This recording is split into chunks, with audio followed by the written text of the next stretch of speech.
Hello, hello, hello. It's me, your host of the party, Kenny Polcari. It is my pleasure to be with you here again today. It is Thursday, September 9th, and here's what you need to know. What's happening, what happened yesterday, what's going on around the market. Stocks were all over the place yesterday as investors continued to try to decipher all the chatter, right? More big banks are now expressing some reservations over, guess what? Valuations.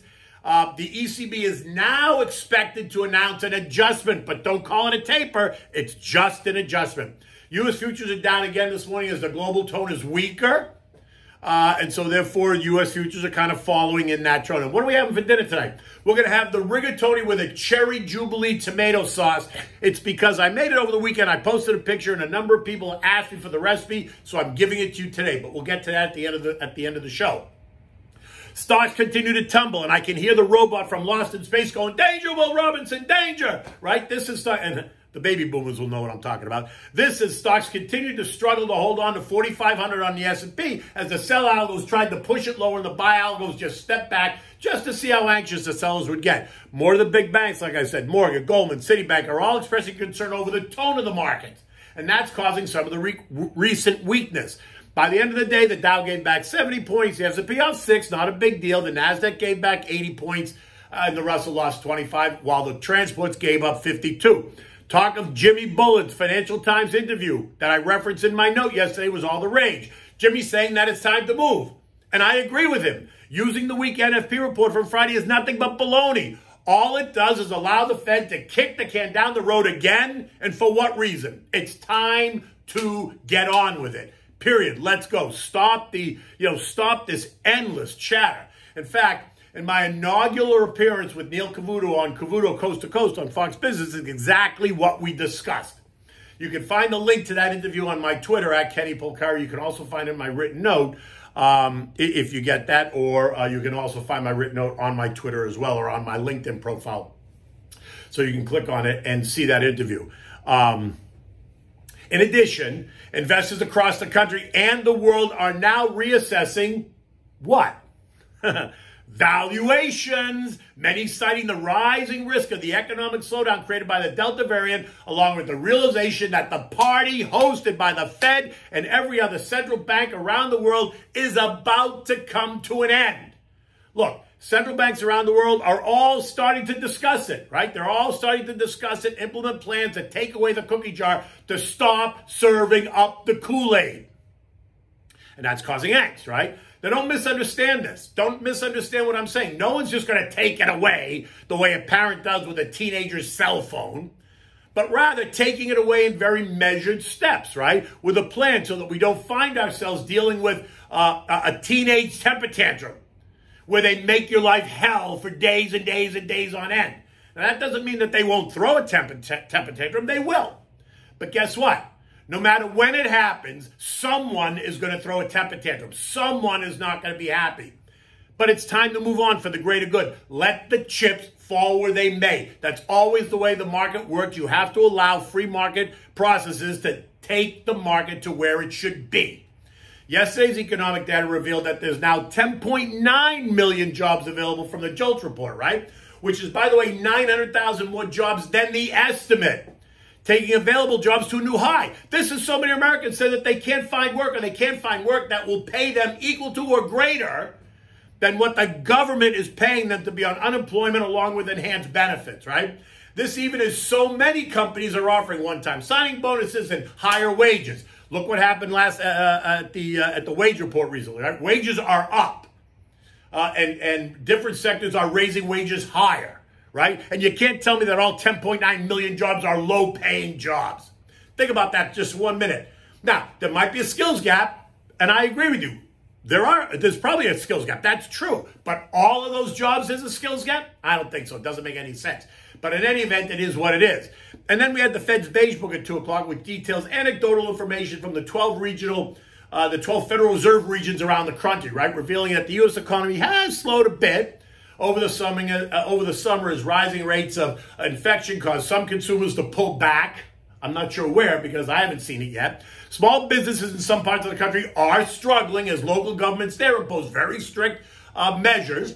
while small business in other parts of the country are doing fine. Big business is booming, as the most recent earnings season showed us. Recall that more than 90% of earnings reports for the S&P 500 companies beat on all lines: the top line, the bottom line, margins up, profits up, dividends up.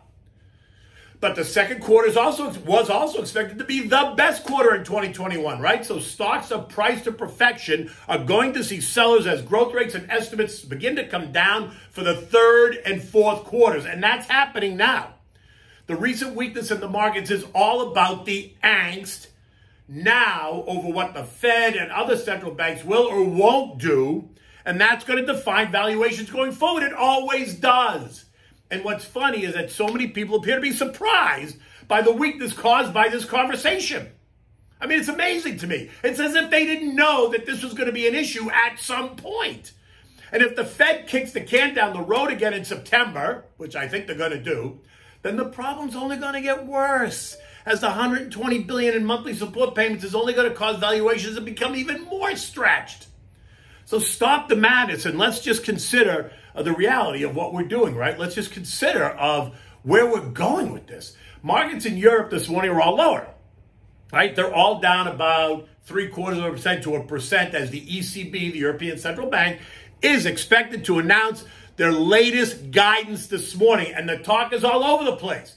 Some think that there's going to be no change in policy at all, while others are suggesting that Christine Lagarde is about to announce some kind of small adjustment to current policy, because inflation across the Eurozone has now surged to a 10-year high, and I pointed that out in a note a couple of days ago.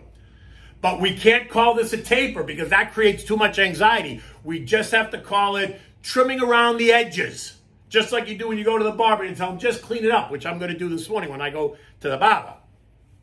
But listen, do not expect them to make any announcement, any major announcement about their pandemic emergency purchase program or about their asset purchase program over in Europe. They're not going to do that. That's expected sometime in December after, guess who? After the Fed makes the first move, right? Because Christine Lagarde has said, and she said it over and over, that she's not going to make any major policy moves until the Fed makes the first one. So this cleaning up around the edges is going to be very interesting to see how they define that and what that really means, right? And will that be a way that the Fed, maybe in September, he might talk about cleaning up around the edges as well, right?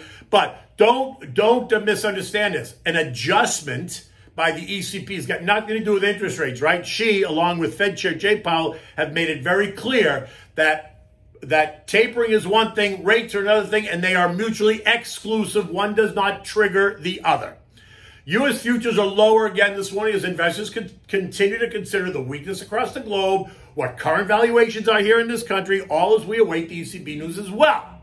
Right? Once again, asking if the ECB news is going to be a guideline for the Fed to announce any trimming around the edges here in September, right? At the September 22nd meeting when he comes out and he announces the FOMC rate decision.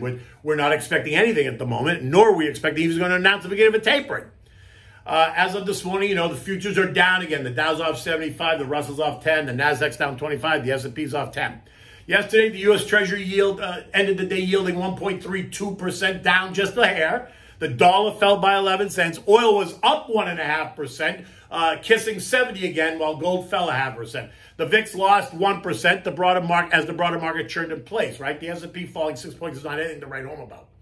But this morning, with the weaker global tone and the weakness in U.S. futures, the VIX is now up 5% in pre-market trading, suggesting that there is still that fear as the sun rises up over the Atlantic. Biden is expected to announce his choice to lead the Fed for another term. Jay is in the lead. He has Yellen support. He's got the support of most of Congress. Yet there are some on the fringe that are demanding change because the Fed is not woke enough. Not sure where the wokeness comes into it, the central bank policy at all, but they are raising the issue. The smart money says that Jay's firmly in place, so I don't think we're going to see any change at the top of the Fed, at least during this round. Bitcoin has found some stability right here at 46,000. Ethereum is happy at 3,400. So this was after they surged earlier in the week, and now they've come back and they've found this stability. The S&P ended the day at 45.14 after testing as low as 44.93 and as high as 45.21. The weakness this morning suggests that we're going to test 4,500 again, And in my opinion, that will most likely fail to hold and send stocks lower. The 50-day moving average is at 44.17, which is 2% lower from here. And if we test that, I'm not saying we're going to test it today, but if we test that, it's only going to represent a 3% move off the most recent high. Now, that's enough for the buy the dippers, but it's not what I'm looking for. I'm still hoping for that shake the branches type of a move, 7 to 10%. Recall that Morgan Stanley is suggesting as much as a 15% pullback this fall before it's over. And now remember, you can always text the word INVEST to 21,000 on your cell phone to get my digital business card, get delivered right to your phone. Feel free to download and put it right in your contacts. Send me off an email or a text. Give me a call. I'm always happy to engage, right, on talk about markets, talk about planning, thoughts, concerns, ideas, whatever you have. You can also follow me on my Twitter. It's just at Kenny Polcari is my Twitter handle, or on Instagram. It's at KennyP1961. 1961 being my badge number. You can also find my daily videos on my YouTube channel, but if you're watching that, you know it.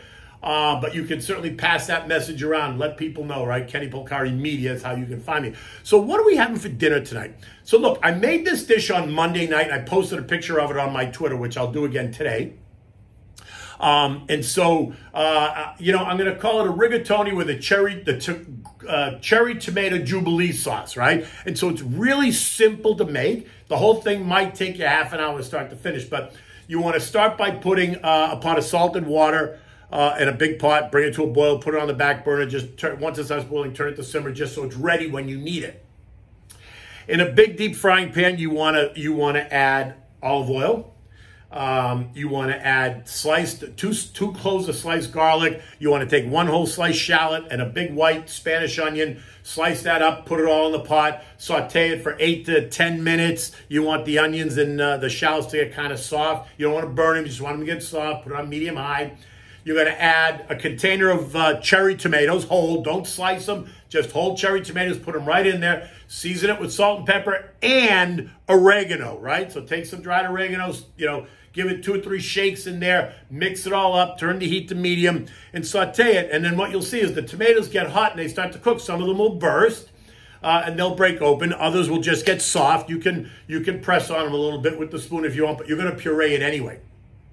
Now, once that happens, once you start to see the tomatoes get soft, you're going to add about a cup of white wine. Now, you know me, I use Pinot Grigio Santa Margherita, but you can use anything you want. I, again, would not use a Chardonnay, but you do what you want.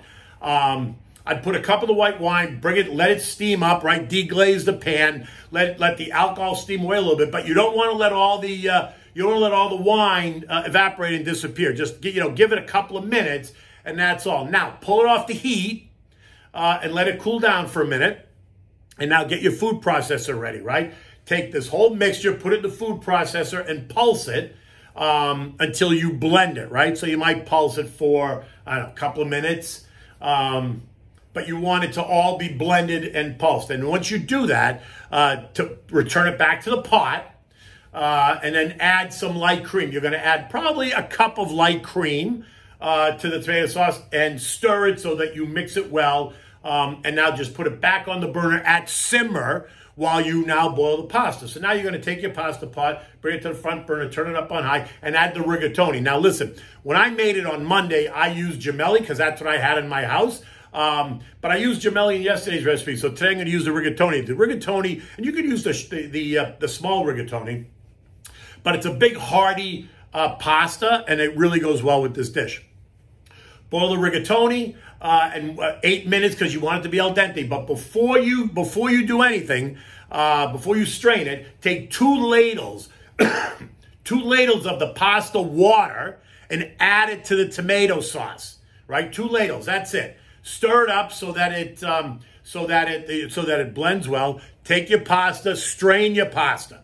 Right? Throw the pasta back in the pot, and you're going to take 2 slices of butter, right? You're going to take maybe a quarter stick of butter. You've cut it in half, put the butter in the pot with the pasta, mix it around so that the butter melts and the pasta gets coated with the pasta sauce. Now, take a handful of fresh grated Parmigiana cheese and put it directly in the pasta with just the butter first. Mix it so that the cheese melts on the hot pasta as well. And now take the ladle and add a couple of ladles of the tomato sauce to the pasta, stirring it around so that you mix it all, give it a chance to, blend well. And now serve this immediately in bowls, and then take a little bit of sauce, put it right on top, and now dust it with, you can do it either with the fresh grated Parmigiana cheese. You can dust at the top with that. Or what I did, was I had shredded Parmesan cheese, and I dusted it with the shredded cheese, right? So you had the grated cheese that you put in right directly in the pasta, and then you dust it with the shredded cheese. It just looks great, and it's really delicious. And then serve that. It's simple, and it's really good. And I would serve that with the white wine you used to cook with, right? So again, I'd have the chilled Pinot Grigio Santa Margherita.